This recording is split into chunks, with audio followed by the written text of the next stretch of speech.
Yes, people, back again. World Cup season is upon us. I believe we're 13 games in. There's been some shocks, some close shocks, some big defeats.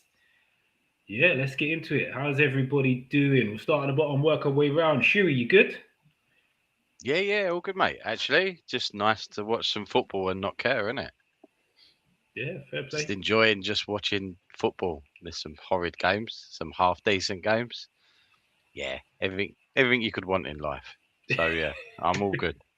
Yeah, at least you're getting some half decent ones now instead of I've all the horrid even I'm ones. full football season. I've got a cup of Bovril as well.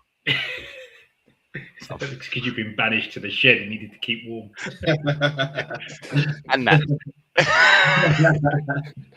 Out of all the things, he had one spare socket left and he plugged a kettle in for his Bovril. Now I charged the light this week as well, so you might be able to see me come 9 o'clock. So that's fine. Good stuff. Samir, how you doing? Yeah, man, I'm all good, man. I was just taken back by you saying 13 games already. Like, that's crazy for now. Yeah, to be fair, that's a bit of a guess. I've kind of done some Oh, rough okay. maths in my head. I I did the rough maths in my head and was like, I'm going to go for 13. I'm going to hope. If there's any more, Number yeah, I'll be 13. Yeah, I love I'm going with it. I think Belgium-Egypt is 14. I'm going for that being game 14. I'm Yeah. not wrong. Who cares? Doesn't matter. We're in and around there somewhere. Stocky, last but no means least, co-host. How's it going? Yeah, all right. Do you know what? I'm buoyed by the Cape Verde result. So far, the ins and outs of the World Cup and all that's been going on has left me a little bit cold. But that result's got me feeling tournament football again, actually. Yeah, it's good. It was good. And Samir will back me up on this. What did I say last week, Samir? About Out of all of these dead out teams, Cape Verde will be the best one. Yeah. And they're going to surprise a few people. We didn't see much of it today, but they played some good stuff as well. No, they did. They did. When they can get on the ball, they're actually a decent football side as well. But today we saw them defend well, backs to the wall. First half, Spain could have got a couple. Second half, goalie didn't really have much to do. So fair play to them. The best 0-0 I've seen in a while. I'm not gonna. I think that was the best 0-0 I've seen in a while. It was a good game of football. Like, I think I wasn't bored at all. Like, for it to finish 0-0, I thought it was a good game. Like, Cape Verde gave their chances, and they had a few towards the end. Spain should have killed them, but should have done. But these things happen when you don't have a main front man that's actually prolific. Do you know what? And it shows the value in Cape Verde always had an outlet. Yeah. So many teams take that player off, or they go, "Oh, we'll put another person back." You have to keep, even the best teams, you still have to keep them honest. Yeah. And that's the key to it, I'd say, because they always look like a threat. Like, even in the last couple of minutes, Pedri just pulled the geezer down because it was a threat. Yeah. I think that's important. Like, it's not quite defending from the front, but you got to carry something in your game. Yeah. You have to have something up the other end so that teams are still a little bit conscious of what you're doing the other way. Because if you don't give them that, they're just going to push everybody further forward, and you're going to concede at some point. That's when you are capped, yeah, and that never ends well. It was like the time we shoved Shuey up front because we didn't have enough players. It almost paid off for us. There you go. Go have that should have been a pen. Yeah, I remember that. That was a long old drive that day as well. Jeez. Them mad away games. Stocks, I believe you've got a stat for us that someone on here probably won't like, but most of the viewers will. Yeah. So just before we come on air, I read that Cape Verde had more possession today against Spain than Arsenal did in the Champions League final. Madness. See, that's what that outlet. You've got to have that outlet. Got to have someone up there that's going to go the other way. Kai Havertz looked amazing for Germany, but but have Cape Verde won a Premier League? Oh wow! Give them half a chance. I think they could. They got just as close to the Champions League. To be fair, yeah, they could give it a run. Yeah. Well, let's get into it. What are the overall thoughts of the tournament so far? Because there's been some games that have been a bit of a miss, some games that have been quite intriguing, and some games have been training matches. What are people's thoughts at the minute? Okay. It's weird, man. I think there's too much at once. Mm. I think there's no time to ruminate over it. There's too many games, and also I'd say for being in Europe, it's quite difficult. Like some of them are in hours that are not convenient. Yeah.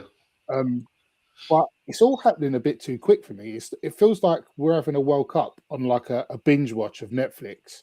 We're like crushing out a season in a day or a weekend, and someone will go to you, "Oh, how was that?" And you go, "Yeah, it was all right." What happened? Yeah, you can't. It's hard because as soon as you finish one, you've got the next one, and like, so I was working from home today, so I just had the games on in the background. Let's say, and as soon as you finish one, you got to the other one. You're thinking, "Oh, there's a game on at 5." Yeah. And I'm not really taking it until the one this afternoon, which I actually had like plenty of time to sit down and watch. It was quite enjoyable, and there's so much other stuff going on around the World Cup. So, like the ref that couldn't get in, the fans that can't get in to see it.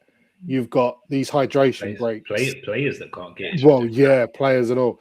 You got hydration breaks for when they're not actually needed, just so they can get more out of like. So much of it has left me feeling a bit cold. But like I said, today's result, I'm like, oh yeah, I'm up for this again now. Like that's why we watch it. Yeah, 100%. And the thing on the hydration breaks, which is frustrating, is they've started calling them quarters now.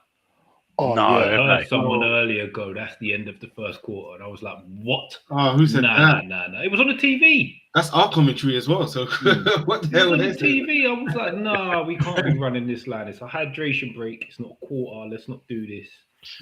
One of the games the other night, they were saying it's 30 degrees outside, but in the stadium it was only 22 degrees. And like, right, so why are we having a break then?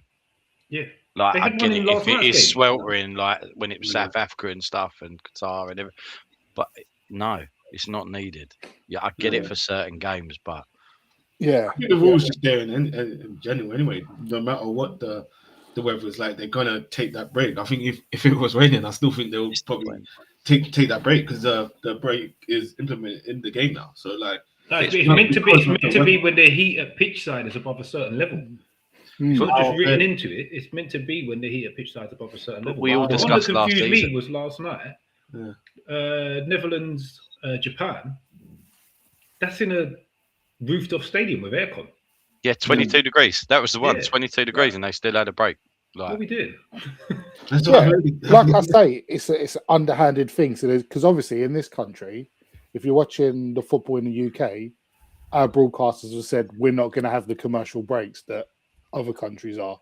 Yeah. But I saw a video from who's that South African comedian?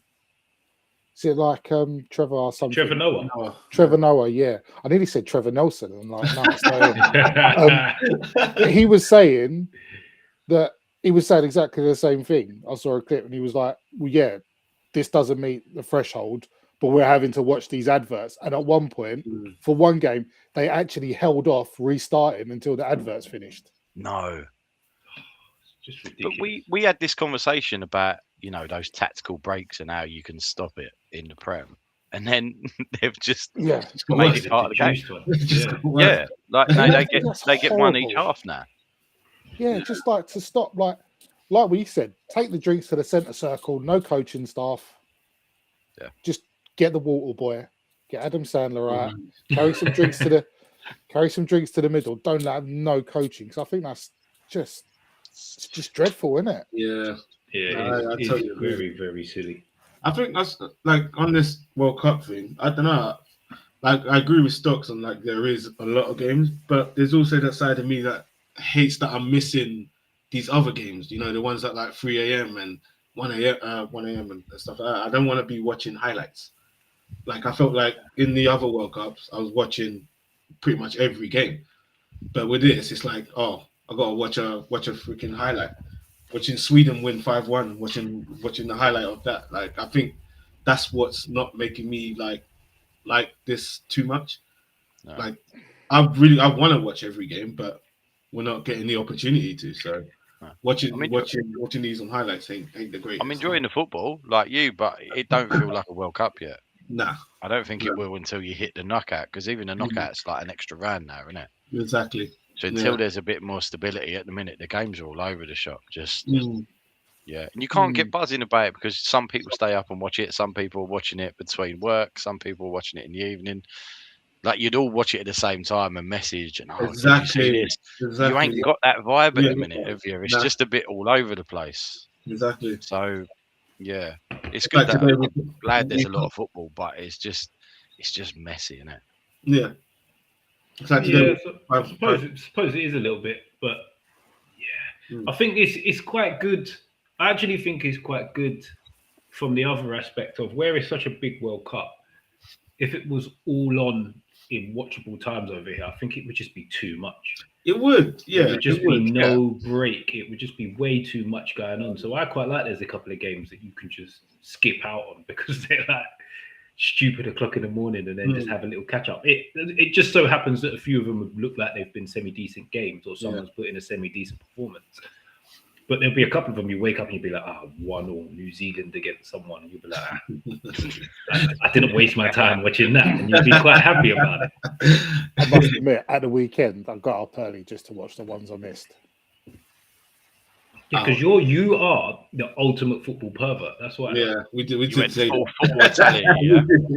I tell you, that's what I was. And just so for clarify for everybody watching, Stocky means watch the full game. Yeah, he ain't done the 8-minute highlights. Yeah, he hasn't gone 8-minute highlights, extended. Oh, what a finish! He hasn't gone extended highlights, any of that. He's gone full game. Yeah, I mean, I can't say I paid like full attention, but I have watched every minute. It's been on a screen. I think the only minutes I've not watched is when. Cool. Fuck, sorry, I'm a few seconds behind you, Mitch. I'm behind as well. How are you behind? It's BBC. How are you way behind? I'm on the BBC app running next to me. I'm on the Shuey's having to pedal to get the electricity to his screen. That's why. I've had to turn the fridge off. My dinner's going to defrost now. I thought we was all going to be in line because it's on the BBC. Well, we did. That's why I'm like, let me just hold on. Maybe he's still behind, man. That's going to put a cat amongst the pigeons. Yeah, that's a strike, that. Although I always thought that this game, we did say last week, didn't we, Sumit? That live on air, we will watch who wins this group. Yeah. Because whoever wins the game wins the group. So we'll see it live on the show. And we couldn't pick a winner, so we just went draw. To be fair, Belgium ain't done nothing yet. They ain't threatened at all. KDB had like a half chance. I was just about to say, just before we got on the air, I think KDB had a chance. Scuffed it though, wide. Yeah, since then it's a lot of ball to the last third and then just being cut out. There ain't. Yeah. Not super clinical, but that is a lovely finish though. It is great finish. What was I going to say? I completely lost my train of thought now. That's happened, to be honest. It was just about me being a football pervert. Yeah. Like, Don't tar all West Ham with the same brush. I ain't that kind of pervert. Football pervert. All right. So, if you had to pick so far, your game of the tournament so far, what would you go with? That's interesting. Netherlands, Japan. Now, Netherlands and Japan. All right, the scoreline was good, but I don't think the game was amazing. I didn't like finish that game thinking, wow, what a game. Even though, the scoreline was 2-2. Yeah, no, I think the first half. Yeah, same. I think I was fully prepped because I'm quite open. I think the Oriental team, so South Korea and Japan, are going to be very, very good in this tournament. And I watched the first half. I was only going to watch the first half and go to bed because I was feeling a bit tired. And I watched the first half and was like, I can't switch this off. I found it a gripping game of football. As much as there wasn't loads going on, I thought the way the teams were going about trying to win it was a very interesting battle. Yeah, that's fair. I will say though, the size of that Dutch back four compared to the whole of the Japan side, they were massive. How are you not doing an Arsenal and just pummeling corners and throwing? Because they were huge. Yeah, but they tried. They were just useless at it. Listen, but Japan played so well, and they just who was Did they have someone out still? Japan? Yeah, Mitoma. Yeah. That's what I'm saying. He stood out, and they still look tidy. Their baseline for every game is just like wholehearted commitment, like 1 to 11. Everyone does their job. Everyone. It's just so like in a time when you're starting to see everyone has that one player that can have a little stroll up when they fancy it. They're just on the whole time. Workhorses, isn't they? So enjoyable. And speaking of the Dutch back four, like Van Dijk misreads that corner so badly, didn't he? Oh mate, yeah. After he gave the guy a massive nudge for his goal, then you know what? Caught from their corner. I thought I was the only one who like picked up on that. Like nothing was even mentioned about that. For me, it's the back before he's jumped. Like, or it's as one of them. I don't know if everybody else agrees with this. It's one of them that if it's two players of a similar build, I probably wouldn't have a problem with it. But he's that much bigger than the guy already that it just feels like it should be a foul. Why do you need to push it? Yeah, but it does. It feels unnecessary. Like you didn't do that to him. Yeah. If it's a geezer his own size, you like. It's true. If it's geezer his own size, you're like a centre half's got to be stronger there. Yeah. Like, what a fanny. Exactly. You know, it's one of them. If you're of a similar build and you know the guy's going to be trying to steam onto it and win the header, you just sort of back in and lean as he's going to win it. But when you're not of a similar size and the guy just gives you a little nudge, it's going to feel like an absolute steam train hitting you in the back. But it's weird because it weren't mentioned at all. Like commentators, a referee, it wasn't. There weren't even any consideration for it, which felt weird. I think it was too focused on the goal, though, isn't it? I think the timing of the goals, the last goal, isn't it? Yeah, it's the timing. I think it was the timing. No, the Van Dijk header we're talking about. Oh, okay. I thought you meant the equaliser from Japan. Oh no, I know what you mean. It was the first goal. Is a big thing, and he's captain because there was straight away captain, fantastic, and he's just like, we're not gonna address the fact that he's just thrown some 12-year-old kid across the pitch. I can't do that, mate, because I've got to say all them shit lines they've written down beforehand. So like, no, but it's a good header though. The first one is a good header. You know what? It is a good header, and I do like the angle behind because he watches it. Yeah. He's like that, He stuck his arse out like he was in Kingpin, weren't he? Like waiting for the strike. It is a lovely header, but it's the push got totally ignored, which I just found weird. When there's such a big emphasis on that now at the moment, and the first one totally missed. So, like I said during the season, some teams get them, some teams don't. You just got to hope you're the team that gets the robbed, isn't it? Yeah, 100%. What does everybody think of Japan's 100-year plan? That's wicked. That was the first I'd heard that last night. So I think they're 30 years in? Yeah, it's the most Japanese thing ever. I think it's wonderful. Yeah. They're 30 years into their 100-year plan to win the World Cup. They're going to do this. They're going to give themselves a bit of breathing space. I like it. Whoever committed to that ain't going to be there to take the fall when it is 100 years. That is phenomenal work, isn't it? 102. Pissed. It's going to be the longest living man ever. Yeah. But yeah, they're about 30 years into it, and yeah, that was their goal. They were going to set everything up from the foundation level up, so that I think it's like 2095, I think is the 100 years. That next World Cup is the one they think they're going to win. They're getting better and better, to win. They're getting better and better. I wouldn't be surprised. This tournament does feel like it's anyone's game, though. Like this one, you don't feel like anyone's really like. I don't know. I don't feel like there's any team that's like super scary or. No, still got them to play. See tomorrow. But this is like, for me, this is like the new Champions League group stage. Oh yeah. It's like it's a little bit easier to get through, but until that point, and we get to the next round, because the next round is actually the proper World Cup, because it's the round of 32. That's a normal World Cup size. So until we get there, it's kind of like this is just like a little taster. It's like a really long starter that's just taking forever to get through. And then we really get into the main course of it. Slightly off-piste on the good games. Not a lot of people would have seen this, but Ivory Coast Ecuador was quite good. Yeah. Oh, I saw highlights on that one. Yeah, end to end. Yeah, the highlights look riveting. I'm not gonna lie. Someone hit like, got hit like 10 crossbar action. Tell you what, no one's gonna fancy playing Ivory Coast. No, because of what's his name? Monday. Messi was bulldozing through everyone early doors. It was so entertaining. Yeah. Just do you know what? In a game that's largely getting more and more sanitized, for the first 20 minutes, he just went around going into people, just smashing people. Yeah, it was. That's like the old Pro Evo. If you wanted a team that was that big and strong and quick, you always went like Ivory Coast or you went Nigeria. I'm so glad that's still living now in 2020. That is still going strong. Very true. Madness. When you used to do like your super team, what did it used to be called? You used to build your team. God, and you always first signing Tiani Babangida. Stick him out on the right wing, just run. Or there was a German dude as well, Onkador. Oh yeah. What was that? The made up names. Yeah, when you had Miranda in the Tendo. Miranda, that's it. Miranda, yeah, Markley, definitely Markley. I remember that.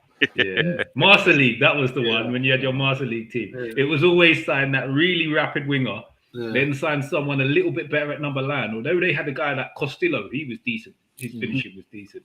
And then you'd sign a defender, and then you could just work from there. That was genius. Just thinking about that now, that was actually genius. You have to build your way up. Like you can't just be flipping Real Madrid or something. You got to play with these random players and try and build your team up.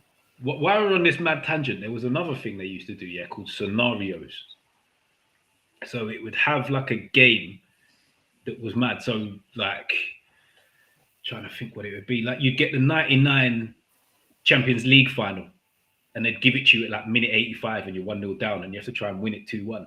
It would do stuff like that to you from real games, and they'd give you from a minute and you had to try and turn the game around to get the correct scoreline.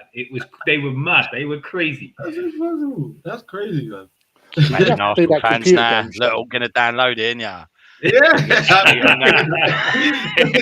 gonna take me weeks to complete it, but that was the fun of it though, because there was only about 10 of them.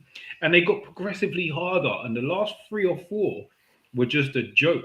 One of them you had like 15 minutes to get 4 goals. It was silly. Yeah, forget about that. I don't want the headaches. Speaking of the other games, it was good to see Alexander Isak get find form, find fitness, and get a goal. That was pleasing for everyone, wasn't it? Goals, couple of assists. I've openly said about a month ago on the Rivals that I'm ready for Isak to be Isak again. Yeah. Like I'm past it now. It doesn't affect Newcastle at all anymore. Yeah. I'm quite happy for him to just become Alexander Isak again. It makes no difference to me. Yeah. What else was good? Is Germany good? Yeah. That's one of them that you can't really tell. You can't really say that they were good or not. It's like it's a good confidence boost, though. I think coming forward that could help them. Look at who they played. Yeah. They weren't anything good at all, to be fair. And Germany finished their dinner, to be fair to them. Every single time they got a chance, they scored a couple of bangers early. Because if they did struggle, we'll be on their case. So, like, they put them away, they put them to the sword. Yeah. But you got Spain today, who struggled with a very, very good team. Probably the best squad in the tournament. And squad on paper, you've really got to be looking at France. Yeah. They've got I don't think France is third 11, no.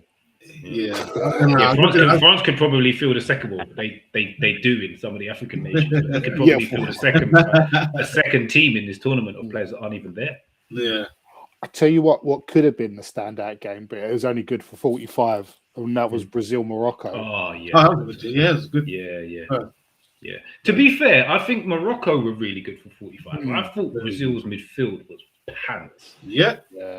They were terrible. All 3 of them were mingingly, but it was just horrendous. I was like, what's happened to these guys? It's hard to watch, man. I said the same thing, man. It was hard to watch.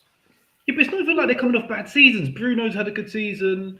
Casemiro's had a good season. I don't know what Paquet's been doing because he's not over here anymore. But 2 of your midfielders have had really good seasons, and they were just getting opened up differently. Yeah. Morocco are cracking. Do you reckon them and Ivory Coast would be the furthest to? You got to wait for Congo. Don't put them two there. You still got Senegal as well. To be fair, you got to wait for us to beat Portugal, and then we start talking about this. Could be a real push. Could be a real push for It could, but yeah, I think they could hurt us, man. They got some good players. For me, they've got the best midfield in the tournament. Yeah. So they could be a problem. It's just whether they score enough goals, because obviously Ronaldo's old. He's clearly not going to be the goal scorer he was. Can they get goals out of Ramos? Can they get goals out of João Felix? Can they get enough goals to go in deep into the tournament? I think. Leao. Yeah, Leao. See, on paper, you hear them names, but they're not really the greatest when you watch them. Not super prolific though, are they? Nah, that's exactly. No. On paper, but then you look at their midfield. Midfield with Coutinho, João Neves, and Bruno Fernandes, and you're like, you're gonna be running for days. Cool. Yeah, but ain't England got Henderson? Fullbacks. They just can't match our clapping power. We worried about boys. Wait. Underclap. Jordan Henderson. Brentford, Jordan Henderson.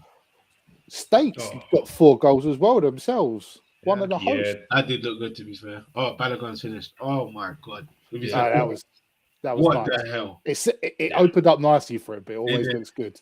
But bins. Well, whoever had yellow cards in Belgium, Egypt, you've got to be onto a winner. I think that's about 4 already. Yeah. I will say that is the worst corner I've seen so far, though. Yeah, terrible, wasn't it? It's a shame about betting correspondent Jack there. They gave the ball away from a short corner, and then Toku ran away, and their geezer got booked for. He had like 3 goes to take him down as well. It's good. It was a good clamp, to be fair. Well played. He's done well to make sure he got him there. Yeah.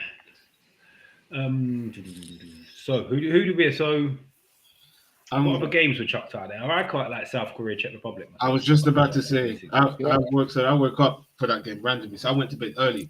Woke up, I see 3 o'clock. I was like, oh my days, it's early. So I thought, you know what? Let me just watch this game. Very good game. Very good game. I thought South Korea, attacking wise, they had a few chances, and they just looked good. But Czech Republic did look alright as well. To be fair, I thought they would struggle. Because I kept saying last week that South Korea are going to outrun them. But Czech Republic kept up, and that's one thing Czech Republic have got though. They've got runners. Yeah. They can match teams physically, but they've got runners. Yeah, they're not quick. I was thinking about this. Like, remember when Czech Republic were first in tournaments? They had Pobolski, Nedved, Rosicky, all these players. Nah, they're just they're just got some bruises. I remember at one point, when Souček's goal got ruled out, someone stood next to him who was almost a foot taller, and I'm like, what the fuck? That was an absolute monster of a man. I was like, Jesus, they're just such behemoths. But they used to be sort of nimble, tricky players, didn't they? But that said, I thought their game plan was pretty good. Yeah. Everything they wanted to do, they almost did it. So it's not obviously, it's not to everyone's taste. But it was a good game. It was a nice contrasting styles. Yeah. You've got a bit of a vested interest in there, haven't you? You've got your old right back. Yeah. And Souček in there as well. Kufal. So if you're picking second teams, this is what I'm intrigued in. Second teams. Teams you're just going to support. Samir's got 2 already, so Samir can have a third team. I feel sorry for them. Jeez. Let's jinx it in the first round of games. Who are you picking? Who do you look at and you're just keeping a little eye on just because you want to see how they get on? For any reason. It can be any reason whatsoever. Me? With me, yeah. Everybody. You've got to pick your third because obviously you've got England and Congo. Definitely now South Korea. I don't know. They grabbed me. So in that first game, they just kept attacking. They grabbed me. I'm gonna go to South Korea. Fair. No, what I have to agree. It's because of Sun that I keep an eye on them. But I think after the games, if I didn't, it's just Japan. Like I said, I enjoyed watching that game. Don't really know nothing about them, but I just like the way they play. So probably Japan now. Just as an outsider. I mean, I will keep an eye out for Souček, obviously, but if it was a side, it would be Japan because, I watch a little bit of Scottish football, so obviously you got the ones from Celtic. Mm-hmm. You got the centre half who's Bayern Munich. Yeah. Or is he Korean? Anyway, yeah. No, he's Korean, isn't he? Yeah, he's Korean, yeah. Kim, But yeah. Just genuinely, I think they're just interesting. I mean, you don't know a lot about them. I think that's the fun of a World Cup. Yeah. The team you don't know much about, and obviously that's it. South Korea's like that as well. I must say it would be out of the two Asian sides actually. What about you, Mitch? Well, I probably would have gone Japan before everybody else went. Yeah, that just incredibly boring answer. Graduates. My old one always used to be Switzerland because of Fabian Schär, but he's retired, so he's no longer at. So probably outside of that, I'm going to go Morocco this time around. Just because they've got a lot of good players that they've got that mix of just the athleticism and the technical ability at the same time. Who's that? Bayodi in the middle? Yeah, the young kid. He looks like he could be a decent player. Do you know what? Do you think Hakimi doesn't get enough praise on a greater scale? I think he's the best right back in the world. He's definitely the best attacker. It's all right. Sometimes his defending can be better, but I'll put him up genuinely, he doesn't phone anything in, and he plays a hell of a lot of football. He's played for PSG, Inter, Real Madrid. Yeah, that's what I'd put him up. I mean, he's done the rounds, hasn't he? Yeah, he has. Yeah, I haven't struggled in any of them. I thought he locked down Vinny pretty well as well, though. The other than that, I don't think Vinny. I know Vinny scored in the end, but I don't think he actually beat Hakimi to score. Every time Hakimi was up against him, he nicked it off him most of the time. Yeah. Yeah, no, Stokes are right, man. I'm not sure how I feel about Vinny. Like when he's good, but then I've seen other games just ain't that consistency, isn't it? No, he's a winger, and that's what wingers do. But I don't know, he just don't. When he's in full flight, I find him quite interesting, but I don't think he's like a go-to. Like I wouldn't put a game on because he's playing. Yeah. But I feel like that with a lot of Brazilian players since like the 90s and the noughties players. Like even Neymar, I didn't really get the hype about it. He's a nice player. He does some nice things, but yeah, they're not like the Brazil of old. I'm not excited to watch any of them. Do you know what? I saw a TikTok earlier on, and there's this dude who's like, do you know why no one's interested in Brazil? They ain't got them favela footballers anymore. No, really tried, but it's not working. If you think about pretty much every single Brazil team, they've all got 3, maybe 4 players that you look back on now, and you think they're some of the best in their position we've ever seen. Yeah. Like since we've been alive, for definite. My first World Cup that I remember quite clearly would have been '94. And that team was littered in players that you look back now, like even like Tafarel, Dunga, Carlos, Cafu, R9 was just coming through. It was madness. And then you go to 98 and you add in your Rivaldos and your Ronaldinhos and the Nielsen, even to a point just by the fact he could do 20 stepovers in about 10 seconds. Cafu, it's just crazy. And now you look at the team now and you just think, that's what I mean. It's quite a standard, isn't it? There's nothing to like get excited about. Look at the names you just said, though. If you've got Cafu and Roberto Carlos, I'm not going to lie, guys. Who the hell were left back and right back for Brazil the other day? I can't tell you right now. No, and do you know what? I've just been mad disrespectful. I didn't even say Kaka. What the hell's going on here? Yeah, but he was, 2002? Yeah, crazy player. Barely played, though. Crazy player. Yeah. You had so much and didn't realise. We knew they were good, but they are even special. Like, Ellis is sitting there watching, like talking about players like legends and icon cards, and I'm just like, one, you feel well, but like we watch them, watch those kind of players, and even now, kids are excited about those players. That's how big their reputation is. Mm-hmm. For those who like the '94 Brazil, there's quite a good documentary on Netflix about the '94 Brazil side. Yeah, really good. Yeah. It's really good for people of our vintage.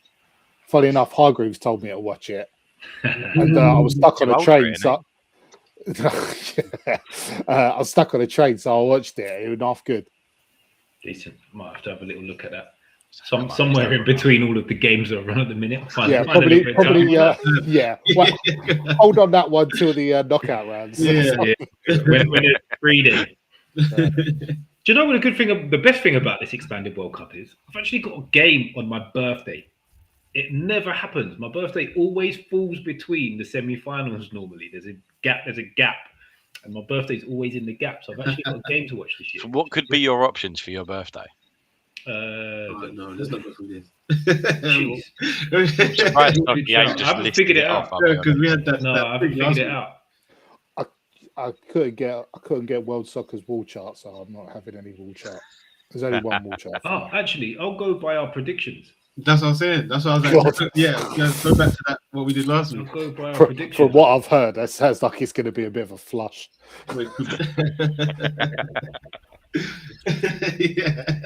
Morocco, Norway. Huh? Morocco, Norway. Oh yeah. In the round of 16, it'll be Morocco, Norway. Oh, so he's got his second team in there for his birthday. Yeah. If it goes the way we predicted it, but going off my predictions, guys, I'd like to apologize in advance. It might not happen. Did I have a good time last week, Samir? Did I have a good time with predicting last week? Nah, mate. Terrible time. Only one. Only one, and the rest was atrocious. So it was all pretty horrendous, to be fair. The other one I did after. I did one, I think it was Tuesday, to put some bets on. It was a little bit better than what we did. I've got a couple of scores bang on so far. Yeah. Oh, what is the scores? Like we didn't say 1-1 with who was it? Who drew the other day? Was it Brazil and Morocco? I'm sure we said 2-2. Yeah. Yeah, we definitely had that game down as 2-2. Oh, the worst one's got to be the Haiti one then. We was asking for a shocker. We said we predicted for Haiti to beat Scotland 1-0. To beat Scotland, yeah. To be fair, if you watched it, it was a shocker, just not in a result term. Mate, you'd think they played well. It was like obviously you just do what you got to do, but it felt a bit labouring. Yeah. Well, it's one of them. Has anybody seen what the Scots have been doing? I think they're out in Boston. Have you heard the guy that ordered in a stupid amount of what's it called? What's their beer called? Tenants. He ordered in what he thought was an extraordinary amount of tenants. They've drunk a third of it already. Or they drunk a third of it on day one when they turned up, I think it was. Oh, geez. Yeah. So I'm guessing they're nearly out. Team. So I'm guessing they're nearly out by now because they must have been there 3 days. So yeah, definitely. Yeah, that's done. Yeah. People are complaining because they're just up playing the bagpipes at like 9 a.m. Madness. Okay, that's what they get for putting the games on silly times. Yeah, so true. Yeah, it's not on them. See, when they were all around the copper doing the keepy uppies. Yeah. See, that's what the World Cup's all about, though, isn't it? Yeah, why can't England supporters do that? They just fucking chuck some chairs and shit. Or maybe we do it. It's just that's not very interesting. Yeah. No one wants to show that. Yeah, no one wants to watch England fans doing that. They want to see fights. There was a game on fights and sunburn. There was a game on the other day, but Brazil played the day before, and basically they showed like the Brazilian fans the day after they played. Like, yeah, like going crazy. Yeah, I'm like, what do you mean the day after they play? They're still going at it. Like, I think they all agreed to go watch another sporting event. Oh, okay. In the city. Yeah, there was loads of them. Jeez. Yeah, no, that was good to see, man. It's a big fucking WhatsApp group, weren't it, Samir? Oh,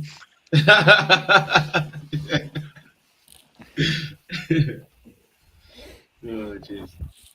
So England kick off this time in 2 days, Wednesday evening, 9 o'clock. Is everybody looking forward to it? How would you feel our chances are after watching the first few games of the tournament? I'm actually a little bit more hopeful now because I don't think anybody looks that great. France will probably turn up and look ridiculously good now, I've said that. But it looks like it's going to get to the point of like deep into the knockout rounds where it's going to be more about grinding out games than the football you're playing. And I think we're probably one of the teams better set up to do that, especially with someone like Harry Kane up front that will just take the chance when it falls to it, as long as we get him in the box, of course. Yeah, I agree. I think across the board, I think if you look at like the squad, there are a lot of winners that have won stuff this season. Like if you look Villa, us, City, um, who else? Who else has won something? Oh no, Palace, but Palace are not in it. But there's a lot of winners across the board. Like if you look at the England team in the past, you wouldn't say there were that many winners like coming off the season. So I think there's a lot of players. Kane's cleaned up as well, wasn't he? In Kane, Germany, Kane's won a few trophies. There's probably a few more, but yeah, I think there's a lot of players coming off the end of the season buzzing, so they could bring that to the World Cup. That's what I'm hoping they do, and just get us as far as we can. But yeah, I think that's one point we could look at. I think you're right. Yeah. Experience-wise, they're the most equipped they've probably ever been. So yeah, and I feel like we've got quite a few strings to our bow as well. Yeah. I could defend I can talk about Henderson again, yeah. Like, I'll be honest, I want to get to the latter stages and I want us all to be in the pub, having a beer, having a good time watching them. We've really got to improve on them couple of friendlies we had beforehand. I know you don't want to like get firing, but just didn't even really see any patterns, if you know what I mean. I'm hoping, like, I'm just going off what I saw there, and I was like, well, this is drab. We'll have to up it. I feel concerned when someone's just going to sit in and go beat us. I'd say that's the concern for me. Okay. Yeah. When someone doesn't play. Yeah.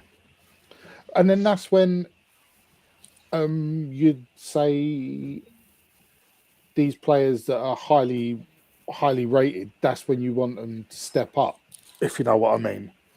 That's when these individuals like your Bellingham's, if he's fit enough to start, Saka, that's when, all right, you get all the adulation.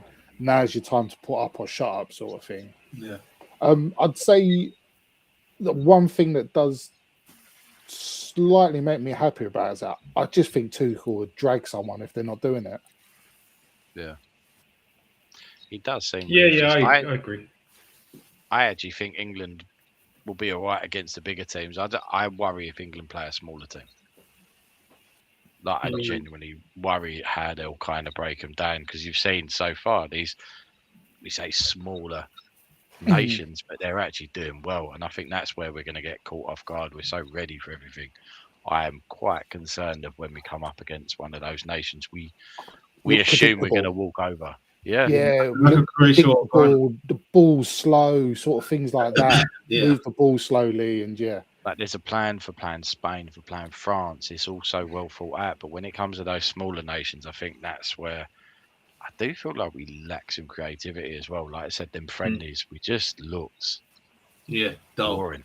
There weren't that guy who was just going to turn it on and change it up. And I think that's where we'll struggle. That's what worries me. I think we might even, as much as I'm feeling a little bit confident, I think we might even struggle on the middle ground teams like your Moroccos and like your Japans and South Koreas that are just so well organized and can match us, maybe not strength and height wise, but up and down the pitch, laterally getting up and down the pitch at a similar speed. I think they're the games we'll struggle with as well. Didn't we just lose to Japan in one of the friendlies? We drew 1-0, didn't we? Didn't we score late to draw? Was it a draw? No. I'm sure it's 2-1. We lost because it's the first time we've ever lost to them. Yeah. And that's what I mean. I think we take that for granted. We're looking so far forward. I don't think we realise you've got to get through the nitty-gritty. A lot of those in this tournament. I don't judge too much on friendlies. Like, I don't remember too many friendlies where we've blown teams away going into a tournament, but we've still ended up in a final or a semi-final. Like, I don't remember too many tournaments. I think almost every tournament we've gone into it thinking, this could be bad. So I don't really judge too much on friendlies. Like, coming up to the first game against Croatia, I think we need to blow them away. Honestly, I think we need to just give them 4 or 5. I don't see Croatia getting blown away by anybody. I do, man. I do. I think England could. They've got some very good players coming through. Yeah, but I don't know about all round though. So well, though. I think they use I think they keep the ball so well. Yeah. But we've beaten them a few times. Last few times we've come across them now. We have beaten them a couple of times, but I don't think we'll blow them away. I think we will beat them, I think. I don't think there'll be another occasion where we blow them away. It won't be like a 4-5-1 or anything like that. I think it could be a bit of a grind. Yeah, I reckon it'll be a 2-1 type of game. Maybe some set piece joy. Yeah, maybe. It's funny though, because like I said, I am quite doom and gloom with it, but I actually have to agree with you, Mitch, that watching the rest of the tournament, you're like, we're as good as anyone else so far. Yeah. Clearly, no one's really anyone else. No, we ain't kicked the ball yet, but we have to see. But we know, like we know the ins and outs of the England players. Like we know what all the England players can do. So if they turn up and perform, I'm comfortable that all of the teams I've seen so far, we should give a good game. And on the day, it could go either way. Rather than sometimes you look at teams like the game. What was it 2002 when we played Brazil? Yeah. Like, I was dreading that game. And I watched Brazil a couple of times in the tournament. And I was like, if we play these, they're going to beat us. Because they were just that good. Sometimes you just watch teams and you're like, these are just too good, man. Oh, yeah. You're not going to beat these. Like, even if we play our best, one of their magic men are going to do something crazy. And they're going to score. And then we're going to be on the back foot. And that's kind of exactly what happened. And it wasn't even just one. It happened twice. Rivaldo scored a mad goal. Ronaldinho scored the free kick. Like, crazy. Yeah. But I don't look around the tournament and see too much of that now. Like Yamal came on today and it seemed like he had a bit of an aura about him. Yeah. He looked like he could potentially be one that just grabs this tournament by the scruff of their neck and drags Spain to wherever they get to. But who else in the tournament's going to do that? Exactly. That's what I mean. No one's looking amazing, are they? Like, and you like, I think you said it, no, Samir. We've got that geezer couldn't finish his dinner. Like, Jesus Christ. The only thing he's grabbing is he's our plane ticket out. I don't think there's as many nations. I don't think there's as many nations with as many winners as us. Like we're saying, when you go through like people winning domestic stuff, there can't be that many nations that are up there. Well, if you even just look at the European winners over the last few years, like England have done very well in most of the European competitions. So that's what I mean. You look at it, we're quite tidy and we have got the most experience. I always just worry that it's going to be that typical England where we fall at a hurdle where we probably shouldn't. We struggle against a team where we shouldn't. And like I said, this is a bigger tournament. If we mess up that first game, I feel like it's panic stations. Especially with playing Ghana as well. But is this like who's the other team after Ghana? Panama. All right. So, excusing that, but apart from Panama, it's got like big like group of death vibes, isn't it? It has a little bit, but group of death vibes is normally you go out if you finish third. Even if we finish third and smash Panama to pieces, we're through. So like it can't really be a group of death unless there's a chance of you going out. You wait for that 1-1 draw with Panama. Oh yeah. No. We'll know by about 11 o'clock. Post in the 88th minute again. Great work. So true. Yeah. Don't think it puts the fear of God in me. Yeah. I reckon we'll be all right. Yeah, same. I reckon we'll be all right. What are you thinking on Congo then, Samir? Because Congo kick off a couple of hours before England do 6 o'clock on Wednesday against Portugal. Congo. Yeah, I don't know. I feel because like we spoke last week, we lack goal scorers. I think we're going to struggle to score some goals. Hey, what do you mean? All right, Whistle. Fucking man like Johan Whistle up front. What are you talking about, bro? I mean, he's our best player, but like, come correct, isn't it? No. For club, he wants to score all these goals, but when it comes to flipping country, he struggles most times, man. That's not what we need, man. We need that 20 goal a season, Whistle, especially up against Portugal. Like first game, like you want to start off like nice, but I think that first game is going to be tough, man. So we spoke about the midfield.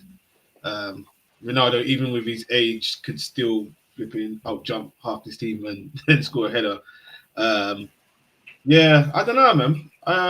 I think if we could nick a draw against Portugal, I think that'll be huge. Nick a draw, and then go beat someone like, or Nick draw against Colombia and then go beat whoever else is in our group. I can't really remember. But I don't know, man. We seem confident.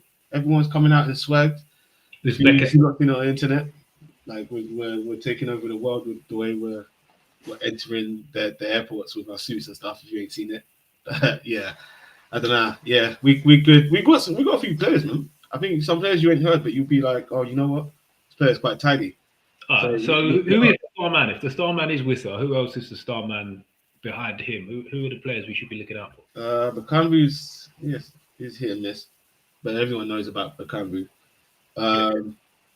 This player is tidy. I forgot his name, but he's tidy. He's light skinned. He has dreads. I forgot his name. It begins with a B, but you'll see him. He's nice. And obviously Wan-Bissaka. If we go and look at the games, we've got Twan Sabi, and Mbemba is still. He's still. Oh, the Chancellor! I forgot about the Chancellor. Man, like the Chancellor at the back, yeah. Yeah. He's still going at it, man. Yeah. You know what? I'm changing my mind. Democratic Republic of Congo on my second team. To St James's Park deserves my support right now. I got the Chancellor. Welcome aboard. And Wissa as well. Don't forget Wissa. And Stocks one for you. He's only 31. Yeah. He's only 31. Yeah, that brother was 31 when we signed him. Yeah. We signed him in 2013 and he was 31. What are you talking about? I'm not having that. He played like he was 31. He let him live, man. Oh, mate, I completely forgot about Chancellor Mbemba, you know. No, he's a warrior, man. Yeah, he's a warrior. I think, it's not bad at all. It is not bad. I think that we're going to lack a lot in midfield, but yeah, everywhere else we're nice, man. We're going straight to the final. Fair enough, fair play. Yeah, that's it. Congo are going to top of my list of my second team now. Yes. I don't care. We got it. It's just strictly for the Chancellor. We should have a watch along to watch that together because everyone's on board. There's no animosity running between anyone. Everyone's like, yeah. To be fair, Samir's pain will always be funny. So there's no animosity, but watching Samir in pain is. That's not nice, man. That's not nice. But vice versa. I know the feeling's mutual. It's all right. Has anyone proper disappointed you so far? That's a good question. Ooh, that's an exceptional question. I think Brazil for me. South Africa were bad. Yeah, but not disappointing. I'd find that a bit disappointing. I thought they'd be better than that. They got walked through. Do you know the team I'm going to say who disappointed me the most? Turkey. Yeah. That's a shout. Turkey. Not because they lost. I know they were the better team. I know Australia scored 2 goals out of about 4 shots, whatever it was. But if you look at the Turkey side, for me, you look at the strikers and they look like they're going to be able to affect games. And they just didn't deliver. And it was just a little, that for me was very disappointing. Yeah. I'm not even going to say Brazil because I look at their squad and I just think, that it's Brazil in name, but it's not a Brazil side that fills anybody with any kind of joy. Yeah. Yeah. Turkey have had that like dark horse tag for so many tournaments, and like this one, it's not. We gave up. Good. Nah, we gave up, man. We didn't give that to them. Like, because I was hoping like Gula would have a good tournament. Yeah. Like I want to see him because it's hard for him at Madrid because you're at Madrid. I watched the highlights and I'm sure it was just everything was just going through him. He was taking all the free kicks, the shot, everything was just going through him. Like there was no one else that did anything in that game for Turkey. It was just him. That's how I'd let Çalhanoğlu have the old free kicks myself, but Çalhanoğlu's a baller. Yeah. Well, but I suppose, as we've said, it's a forgiving format. So, like we've all had a giggle at Spain this afternoon, but when they won the World Cup last, they lost to Switzerland in the first game. They just walked every game and were excellent. So, as we said, a very forgiving format. So, anyone you've not been particularly impressed with, they could just be getting it out of their legs. Because I'd say everyone's got like most teams have got a win in their group, haven't they? Mm. All of the nations that you look at and you think they're semi-decent sides, they've got a win somewhere in their group, even if they lose the first group game. Yeah. So I suppose you can't make anything too sweeping until you've got past like the round of 32, can you? No. No. I think it's going to turn into a different tournament. I really do. As soon as you get I think it's even in the round of 32. I think that's when teams will really start locking in. Because there's a few teams, I can't remember who they were. There's 2 or 3 teams that didn't even play any friendlies. Huh? Oh, really? Yeah, they just rolled straight in. Do you think a lot of teams have gone like strong straight away? Like I've seen a couple of sides where I'm like, that's more or less your starting 11. I think quite a few have, because there'll be a few teams that just want to get the marker down. Yeah, I suppose. I suppose get your result first. Yeah. I want to say you get that first one in, and you can start looking ahead. Yeah. Say like teams like Brazil, all right, and then again, I've already said it's a forgiving format, but I suppose Morocco, would it be their hardest game? But you've had your best side out against Morocco and not looked great. You're like, ooh. Yeah, but that's the one you want to put because the teams like Brazil or Morocco, like Egypt, Belgium tonight, it's your hardest game in your group first. Yeah. So you kind of got to go full strength. If you don't win, then you've got another game to try and make it work. After. I suppose, because your resis are your resis for a reason. Like it's all right because. Like I think fatigue could get massive towards the end of this tournament, and it's going to be the biggest squad World Cup ever. Yeah, I don't know. Not with all these breaks. You're not fresher than ever. You know what? I really wish we had cold towels when we played. It would have been a game changer. We just had a lukewarm Lucasade sport on the sideline. It's weird. They banned the magic sponge, but now you can have a cold towel. Like that is the dumbest looking stadium I've ever seen in my life. Usually a couple of seconds behind, you'll see. That is weird, isn't it? It's just 2 sides, and the either end's just kind of empty. Do you know you get like them baguettes that you can just bake in the oven? Seahawks. You put them in the oven for like 12 minutes, and then you just pull them apart. It's like when you pull them apart, it just looks like one of those. Do you remember the old? I can't remember what management game you had to do your stadium, and you've only got the budget to do 2 sides out of the 4. Was it Premier Manager? I think I remember. You've only done 2. Yeah, I ain't got down to the North and South stand yet. But it looks like they've done it in such a mad way that they now can't finish it. There's no way of joining the ends into the sides that they've built, and it's just like, oh no. They clearly didn't play Tetris when they was growing up.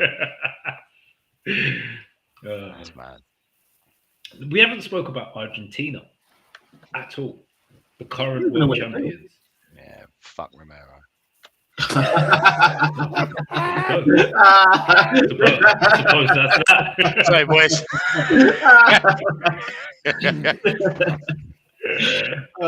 Good. Yeah, they're not in my top, 30, 38 at the minute.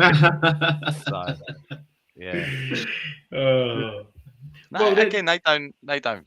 Yeah, I don't really see them as much of a worry. I think they're just kind of the same as everyone else. Yeah, there's some good players in there, but you're not bricking it if you tie against them.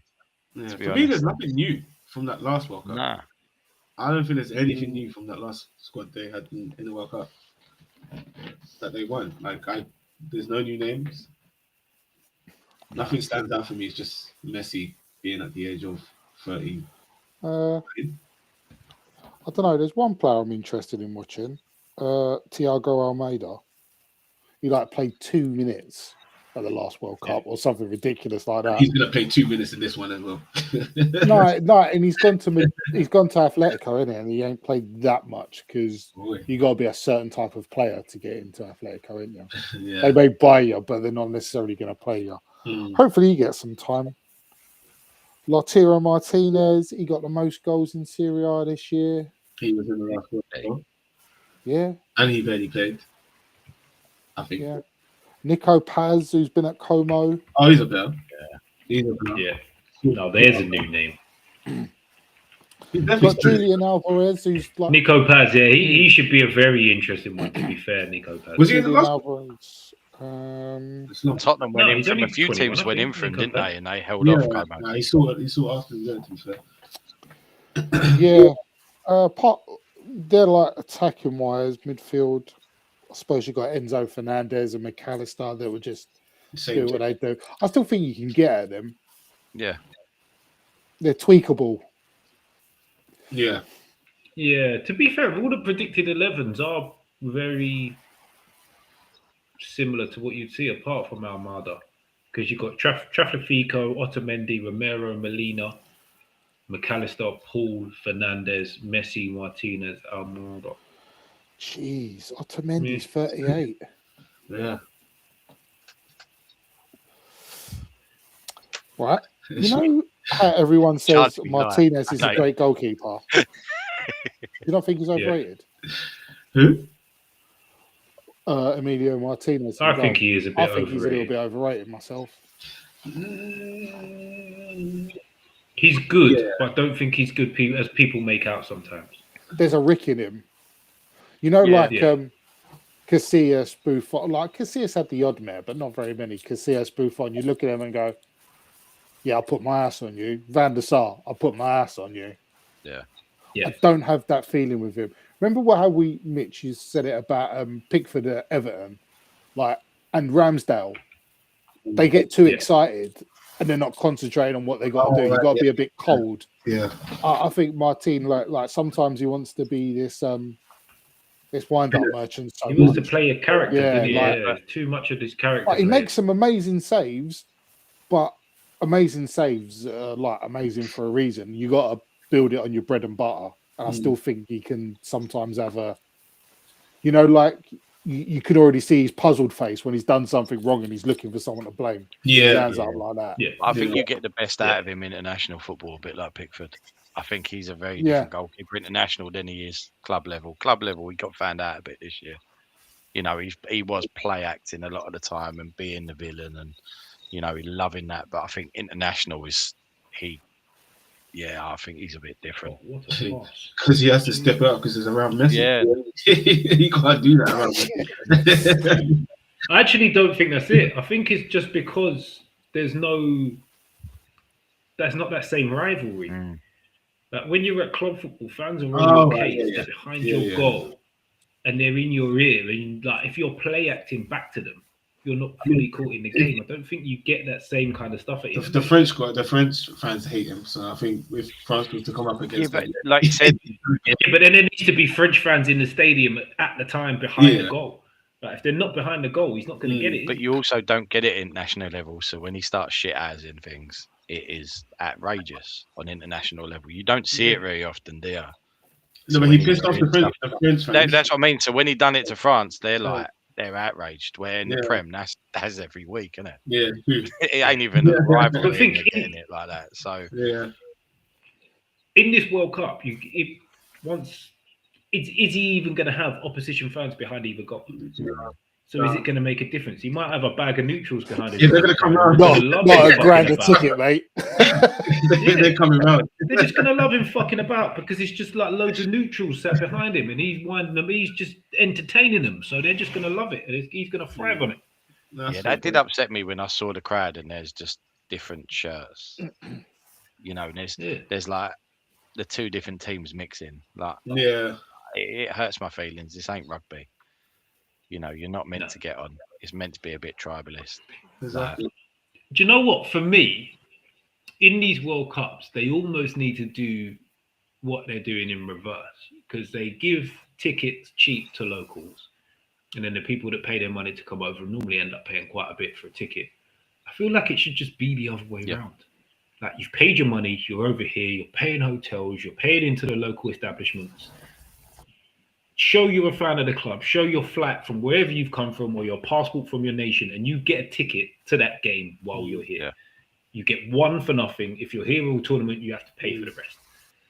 And then they earn their money in the stadium with all the other fans because the thousands of pounds or dollars or francs, euros, whatever the hell people have paid to get to where they're going. And then they've then got to pay an extortionate amount for a ticket. Or like I saw from some of the Brazil fans the other day, couldn't even afford to get in the stadium. They're just there for the vibe in the city. Like, I just don't think that's right, man. That's not how you get the right atmosphere around a football match. I totally agree with that, man. Totally. No, I don't think there's any argument there. Like I said, the real fans are getting priced out, and let's be honest. And that's why the atmosphere is bonkers, and you want them to be fair, that's what football's turning into. Yeah, I was about to say that's like that's a Prem problem now as well. Like it's just it's for the random spectators and not for the hardcore fans. Oh, just while we're on that, I bit the bullet and I got my season ticket again. Ah, you pussy! You give it all the bigger. Because it's about, I get it. I see it. I'm going for 80 quid a point this year. I will. Nah, you know what? My brother went out and got it and went, "You got to pay me back." And I was like, "Yeah, all right, fair enough." Oh, that. Look at me. You know how stingy I am. All the bunny. Yeah. But no, it is like me and Stocks had that conversation quite a lot as well, and it's the real fans are getting priced out of football, and this World Cup's just done it on a huge stage. You know, they're saying the World Cup's meant to be for everybody, but all those fans aren't actually getting to watch the football, are they? This is the problem. Yeah, but the thing is I do this with like the rules they make for this country and stuff like that. Why do we just take it? Like they do all this, but we complain online, but that's not going to change anything. You don't actually get out and like. Yeah. I don't know, just anything, because all we're doing is just complaining online, and it's not going to move anything. Like they're just going to keep rising prices everywhere, all around. It's just going to happen. There's not really an awful lot anybody can do about it, apart from FIFA themselves putting a law in place of how tickets are distributed to fans. It's as simple as that. Take it like Prem football, Samir. Like me and my brother were saying, we're not going to do it. If you don't do it, someone else is going to take it. Because there is someone who will pay that money because they want to say they've got it. And they're not. And that's how you're losing those diehard fans. And it's the same with the World Cup. Them diehard fans, Brazil, are sitting outside having the best time, and then you're looking at the atmosphere in the stadium, and it's Bob, isn't it? It should be the other way around. Let's go Canada, let's go. Oh my god, that annoyed me so much. Let's go Canada, let's go. So sanitized. Yeah. That's not great. So a potential moment of magic from KDB here. Yeah, but don't say anything. Don't say anything. Oh my god, he's got a top hat out. He's got a wand. What's he going to do? What are we saying? Over or hitting the wall? Nah, decent. How the hell did Tielemans become captain of Belgium? Oh, that is so close. So, how far behind are you? I'm on my fifth replay. Jesus. Oh no, I've got my first replay now. So. That's so close, man. Nah, he ain't even hit the target. That's disgraceful. To be fair, Paddy are paying out for shots to hit the post for shots on target in a minute. Shots on target, including woodwork. See, that ain't on target. That's outrageous. That's cheating. That is outrageous. He's at least on factor 50, isn't he? Yeah. Oh yeah, he's had to bar for it.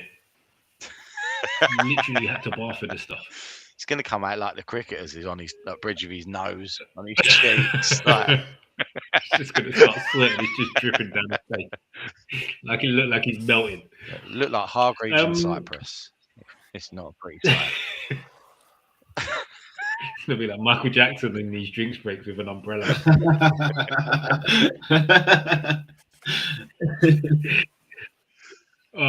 So the World Cup has brought in many new laws. Yeah. What are people's thoughts on them so far? Because I'm not going to lie, I quite like, apart from this fucking hydration break when it's not needed at times, the football seems to flow a lot quicker. There seems to be less downtime around set pieces. Substitutions don't take ages. The goalies aren't doing their nonsense. And even the corner turnarounds, like turning the corners over, if the corner's been given wrong, they're sharp with it. It doesn't take ages. I'm pleased they're doing it quickly. I saw a couple refs hurrying along a throw on as well. Small little thing. Yeah. Just seeing the can a couple of times. Yeah, which is. Go on, Sue.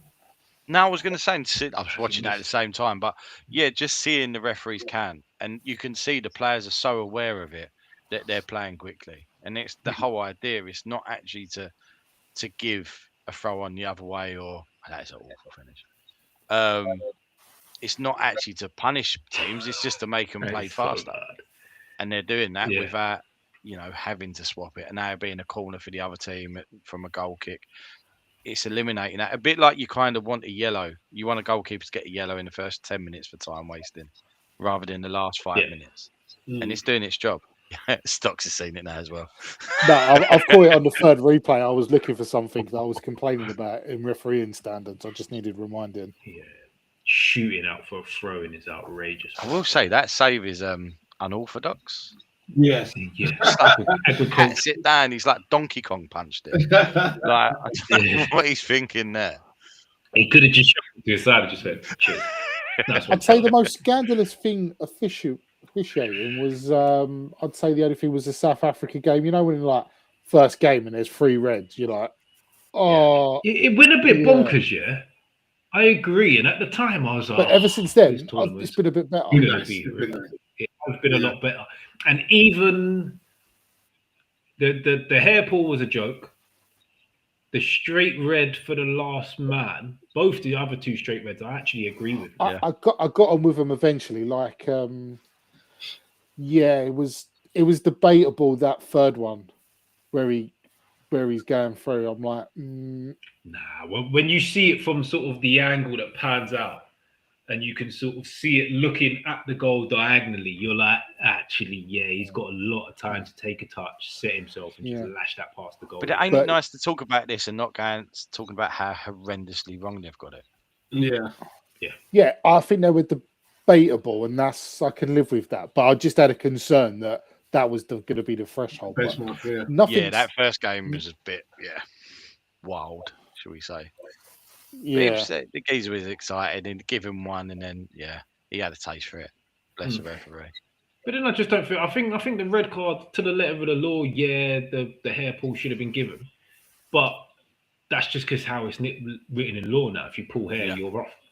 But it was one of them that he clearly wasn't trying to pull his fucking hair, man. He just went to grab at anything and happened to just touch his hair on the way through. I think that one was a little bit. He didn't like scalp him, did he? Like he didn't go down like a lead. Like he's probably yanked him back. It was just, But like you said, letter of the law. But outside of that, I think the refereeing's been quite good. All the law changes have been quite good. I think it has been very good. So that's the thing. Have we got any refs here? No. Yeah, we got Oliver's here, hasn't he? Yeah, one. But he did get injured. Well, no, it's Oliver because he got injured and this. He got injured, didn't he? Got it. Like, what the hell? He got injured. He actually got injured. Jesus Christ. I suppose he was out on a run. Like, referees have got to stay fit, haven't they? Yeah, but I don't think they sprint though. It's like they give that little. Are you sure? No, referees are fit. You've got to be fit to get up. I watched a show once, and like a couple of normal people that sort of played like football to the standard we played, more or less. And they done a referee's training fitness course, and they're like, they couldn't do it. They're like, oh my god. They done the one with Neville and Carragher, didn't they? Same thing, I know, but they was giving it some, and they were absolutely dying as well, weren't they? They were doing beat test. They were doing a beat test. Like they weren't really too much sprinting going on. No, it was doing like boot test, and I remember that. I thought Stocks was getting to that. To referee at this level, you have to be within a certain distance of the play. Yeah. So, if you think how fit the players are now, you have to be really fit to get them down. What do you think he did? At times, you're basically just doing diags from corner of the box to corner of the box, and then sort of floating, well, depending on what sort of pattern you run. But most run on the diag. Gone are the days of the referee not leaving the centre circle. Then looking for the offside. They try and stay out of the centre. Get a little bit higher. I remember once I was playing a game, and something happened, and we all turned around to the ref. You know when you like, oh, the whistle's gonna go now. Whistle's gonna go, and it weren't. And he was watching a plane go past in the sky.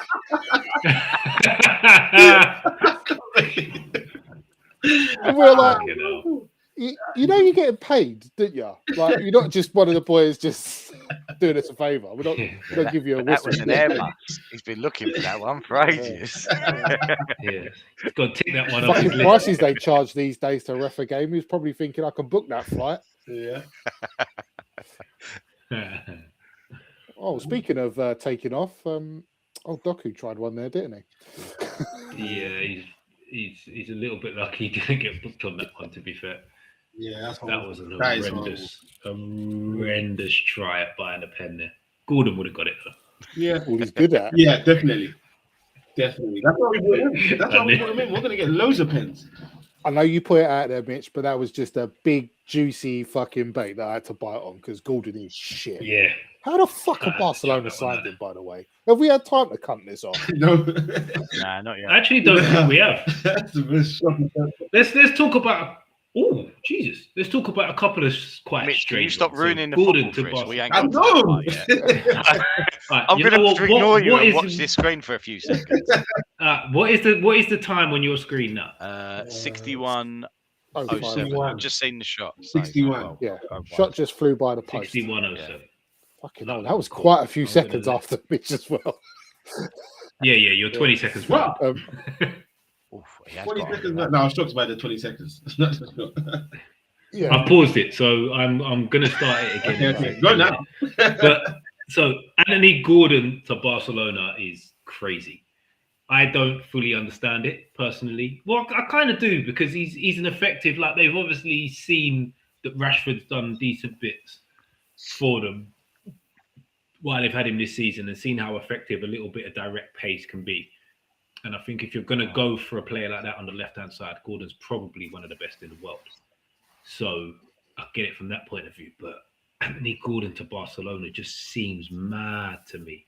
Like we were saying about the Brazils, you look at Barcelona left wingers throughout the years. And now you put Anthony Gordon in the list? Yeah. It's mad, but where does it leave Rashford?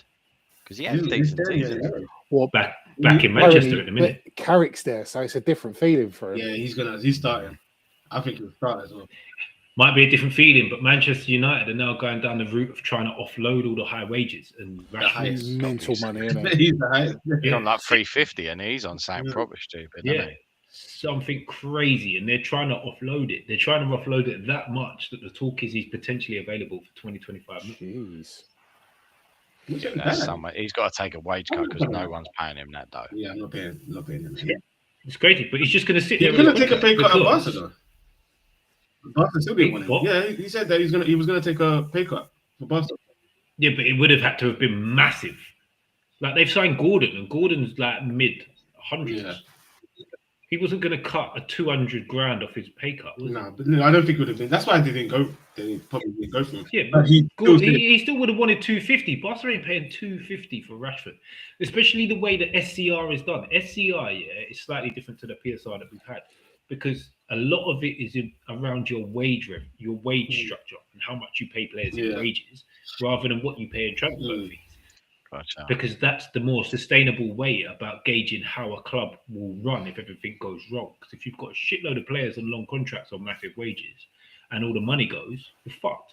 Whereas if you pay a massive transfer fee every now and again, that fee gets paid over a certain amount of time, but it doesn't come out every single month for 8 years or however long you've got a player on a contract for. Yeah.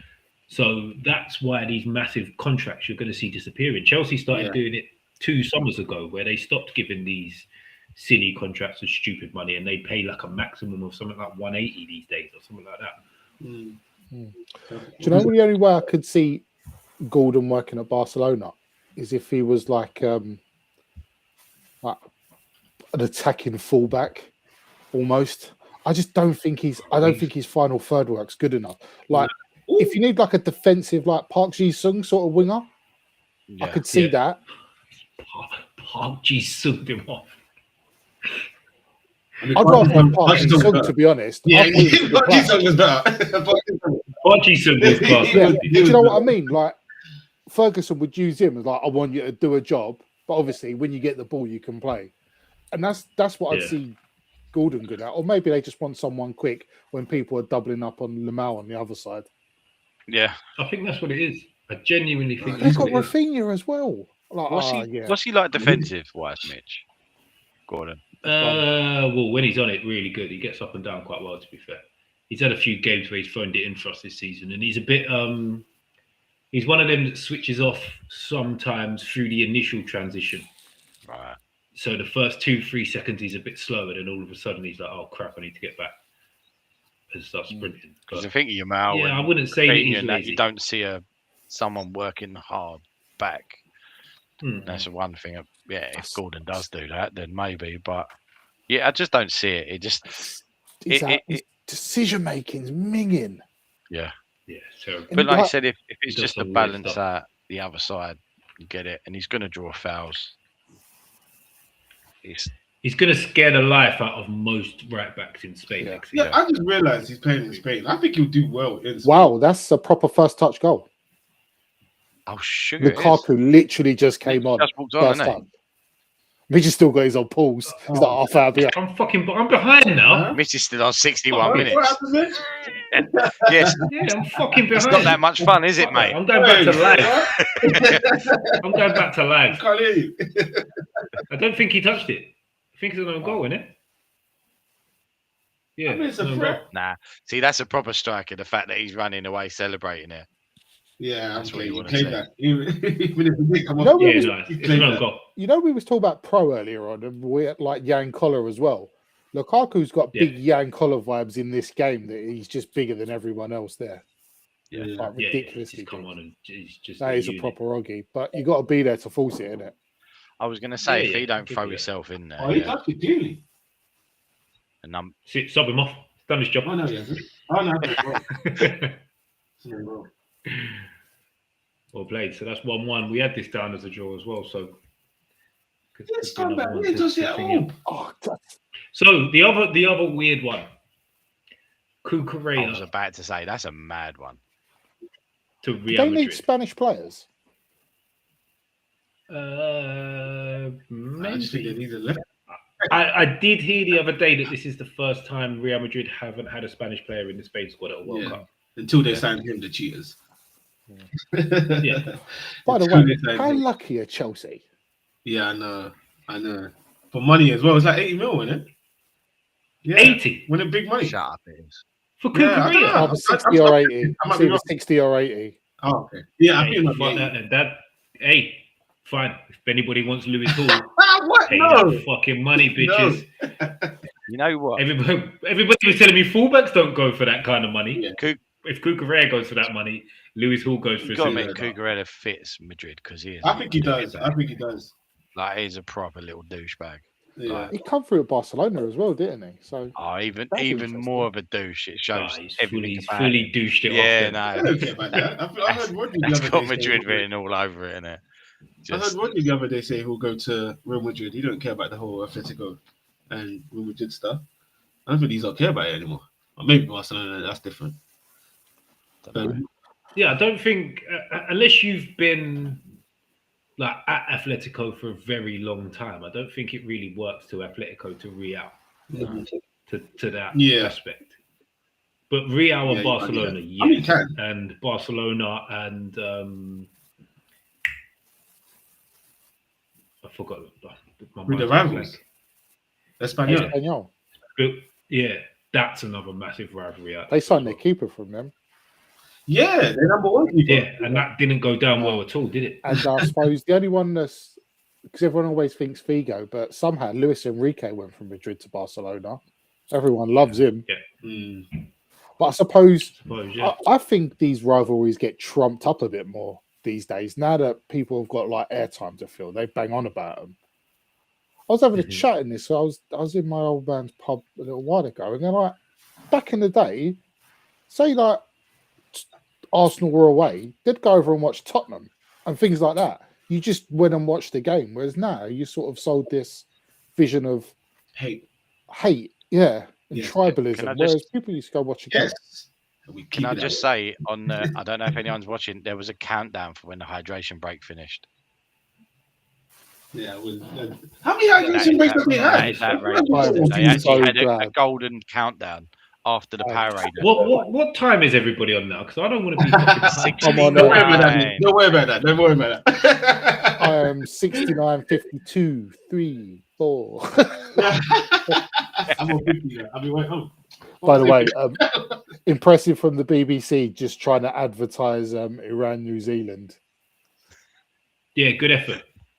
Good effort. But ain't nobody getting up at 2 a.m. or whatever time that's on tonight to watch Iran, New Zealand. Sorry. SHOCKS. Not happening. Oh, look, I'm not saying I won't watch it, but there was no way I'd stay up for that.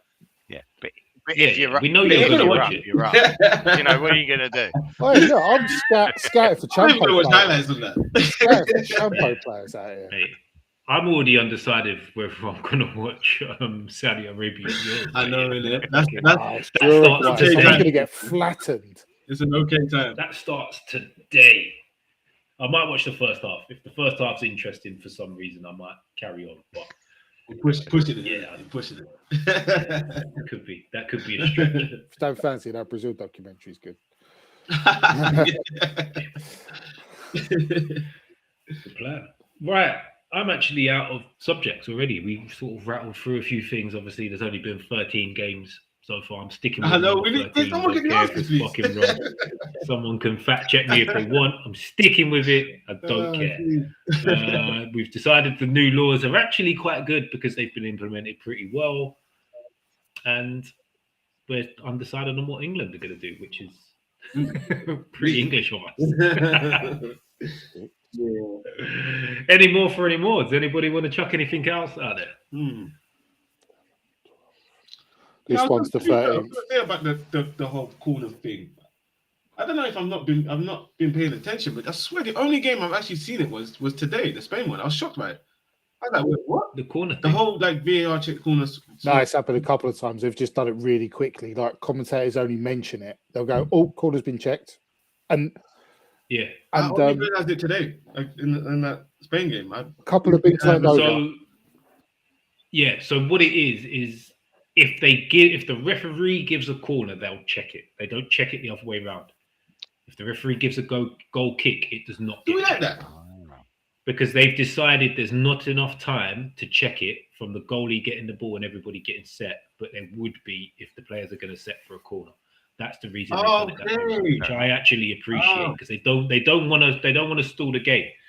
So when we spoke about it before, I said there's sort of like a time limit. So once everybody's set up ready for the corner, it then won't get overturned. If they've got to keep looking and looking and looking beyond that point, that's clever. Everyone's sprinting to flip in just in case, like you're moving to take that corner. Even if exactly, it's all about speeding the game up, and it looks like it's working very, very well. So I'm enjoying it. I'm not gonna lie. Yeah, that's not bad. I'm just about to question it. I was like, do I even like that? But yeah, it makes sense. Gets the game moving quick. Yeah. Poor Saka, he's done for. If he's taking corners. Picking up bookings. Has anyone checked like what minute the games are finishing on? Like, what's the longest game there's been so far? I think the longest I've seen is 7. But you've got to factor in that 3 is the drinks break. Every half you've got 3 minutes because of the drinks break. And that's mad. Then that's kind of back. If you take the drinks break out, then you're kind of what it used to be, 3-4 minutes. And regular football. I haven't seen anything that's gone wildly long. That's what I was just thinking. I ain't really paid attention to the minutes, but that is on the money then, isn't it? I feel like there's one that 9 came up, but I can't remember what game it was, and I don't think I watched it. 9. I just remember seeing it maybe on the highlights that it was in about +9. Then even 9, you're still talking, it's only 6-7 minutes. It does happen. But to happen 1 out of 13? Yeah. You know, the average Prem game was 99 minutes this year or something stupid. And that's literally the second, not even including the first half extra time. Yeah, but then when you factor in all these laws that they've brought in to counteract the game being quicker, that's where all the time is being made up. That's why it's like the games. Every game just feels fast paced and everything's like I ain't seen any like slow movements from anyone. Like the games just feel like I don't know, just better to watch because of the whole fast paced thing. No one's taking long to take corners, free kicks and stuff. And it's all right now. Yeah. Well, Scotland seem to think they found a loophole to the throw-in one. Picking the ball up. Yeah, but there was not picking the ball up meant he wouldn't start counting, and the ref just started counting with the ball on Shame. Shame. But that's what managers do. You just find ways around laws, don't you? Yeah. Yeah. Which I like as well, to be fair. Well, yeah, you would. That's your fucking game plan. Of course, yes. Fucking your managers. Let's not make the game too clean, guys. Come on. Let's not make the game too clean. So you admit it was quite dirty before? Oh yeah. Fair play.